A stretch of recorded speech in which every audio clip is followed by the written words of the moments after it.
पहलगाम में 22 अप्रैल को हुए बर्बर आतंकी हमले को लेकर शुक्रवार को कांग्रेस वर्किंग कमेटी की एक बैठक आयोजित की गई। इस बैठक में एक प्रस्ताव पारित किया गया। कांग्रेस ने इसमें कहा कि कांग्रेस कार्यसमिति पहलगाम में हुए आतंकी हमले में अपने प्रियजनों को खोने वाले 26 परिवारों के साथ एकजुटता और संवेदना के साथ खड़ी है। इस दौरान राहुल गांधी, सोनिया गांधी के साथ साथ प्रियंका गांधी भी बैठक में मौजूद थी। इस दौरान राहुल गांधी मास्क लगाए हुए नजर आए, जिसको लेकर काफी चर्चाएं होनी शुरू हो गई हैं।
राहुल गांधी ने इस दौरान कांग्रेस की वरिष्ठ नेता एवं पूर्व केंद्रीय मंत्री डॉक्टर गिरिजा व्यास जी को श्रद्धांजलि अर्पित की, तब भी वो मास्क लगाए हुए थे। चर्चा ये है कि क्या राहुल गांधी की तबीयत ठीक नहीं है। हाल ही में राहुल गांधी अमेरिकी दौरे को बीच में ही रद्द करके वापस भारत लौटे थे, जिसके बाद कांग्रेस की एक अहम बैठक में भाग लेने के बाद पहलगाम हमले में घायल लोगों से मुलाकात करने श्रीनगर पहुंचे थे। इसके बाद राहुल गांधी पहलगाम हमले में मारे गए कानपुर के शुभम द्विवेदी के परिजनों से भी मिलने पहुंचे थे।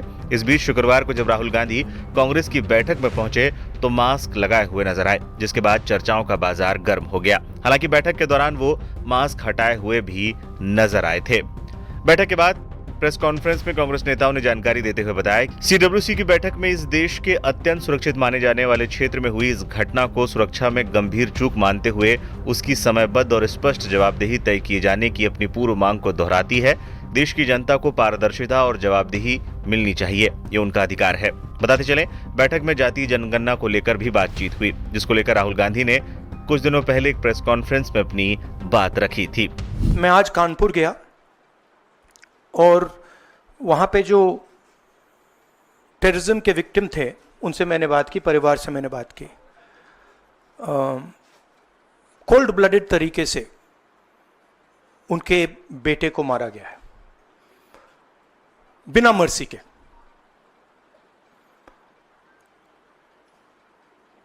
और 28 लोगों को ऐसे मारा गया है, बहुत सारे लोग घायल हुए हैं।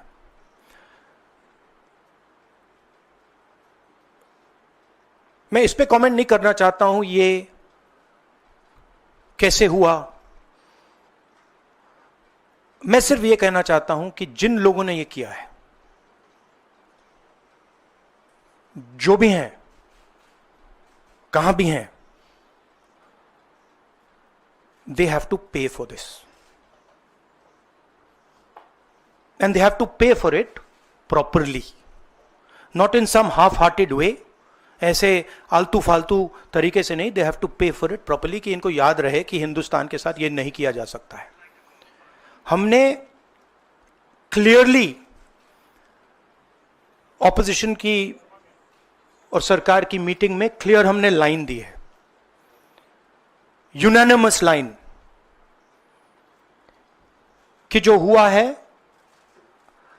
एक्सेप्टेबल नहीं है। और पूरा का पूरा ऑपोजिशन 100% सपोर्ट सरकार को देगा और दे रहा है। नरेंद्र मोदी को एक्शन लेना है, एकदम एक्शन लेना है, और पूरा का पूरा विपक्ष उनके साथ खड़ा है। जिन लोगों ने ये किया है, दे हैव टू पे द प्राइस फॉर दिस। जो परिवार है उन्होंने आप लोगों को मेरे थ्रू एक मैसेज दिया है। एक्चुअली प्रधानमंत्री जी को उन्होंने मुझे कहा कि आप प्रधानमंत्री जी को ये बताइए, तो मैं 28 जो हमारे शहीद हैं उनके साइड से प्रधानमंत्री को आपके माध्यम से मैसेज दे रहा हूं। प्रधानमंत्री जी, उन्होंने कहा है कि हमारे जो बच्चे हैं वो शहीद हुए हैं, हम चाहते हैं कि आप उनको शहीद का दर्जा दीजिए, रिस्पेक्ट दीजिए।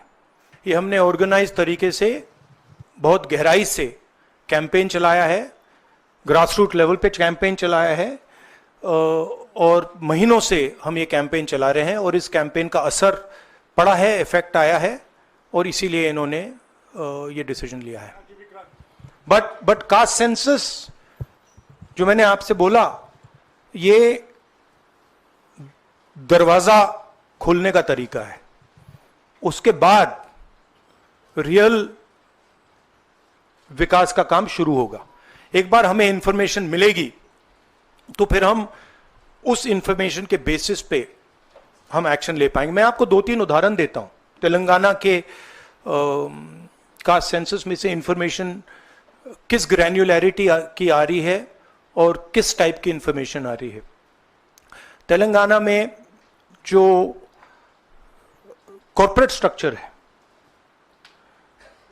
CEOs, management team, senior management, ownership structure, उसमें आपको एक दलित नहीं मिलेगा, एक आदिवासी नहीं मिलेगा, एक पिछड़े वर्ग का व्यक्ति नहीं मिलेगा। मैं कह रहा हूं एक नहीं मिलेगा, मैं ये नहीं कह रहा हूं कि 1% नहीं मिलेगा, है ही नहीं।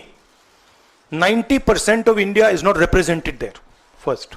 सेकंड, गिग वर्कर्स, जिनके लिए हमने तेलंगाना में और अब कर्नाटक में हम कानून बना रहे हैं। अगर आप गिग वर्कर्स की लिस्ट देखें, जिसको मैं मॉडर्न स्लेवरी कहता हूं, उसमें आपको सिर्फ ओबीसी, दलित और आदिवासी मिलेंगे। तो ये 2 स्ट्रीम्स बन रही हैं। एक स्ट्रीम मजदूरी की स्ट्रीम, गरीबी की स्ट्रीम, बेरोजगारी की स्ट्रीम, जिसमें दलित, आदिवासी, पिछड़ा वर्ग है, और दूसरी स्ट्रीम जिसमें एक छोटी सी एलीट पूरे के पूरे सिस्टम को कंट्रोल कर रही है, उसके ऊपर अदानी जी, अंबानी जी बैठे हैं। तो ये कास्ट सेंसस इस चीज को बदलने का फाउंडेशन है, पहला कदम है।